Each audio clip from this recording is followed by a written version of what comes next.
Welcome to Luca is a Billionaire, where the only thing I invest in is your answers. In this video, I will show how to use Fibonacci in Thinkorswim. First, open your Thinkorswim platform. On the left-hand side, you will find a Drawing Tools menu. Click on the icon that looks like a pitchfork or a small ruler. From the drop-down, select either Fibonacci retracements or Fibonacci extensions. These are your primary tools for applying Fibonacci analysis to your charts. Now let's draw a retracement.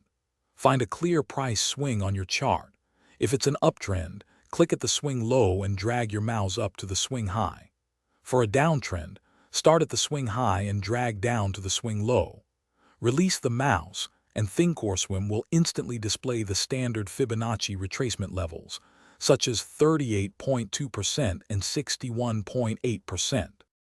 Understanding these levels is crucial. The most common retracement levels are 38.2%, 50%, and 61.8%.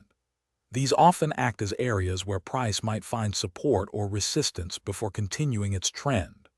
Fibonacci extensions, on the other hand, help project potential price targets beyond the initial move, giving you insights into where a trend might extend to, like 161.8%.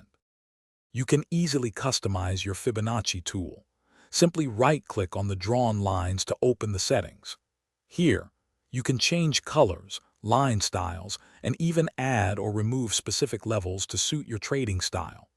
Remember, Fibonacci works best when combined with other technical analysis tools.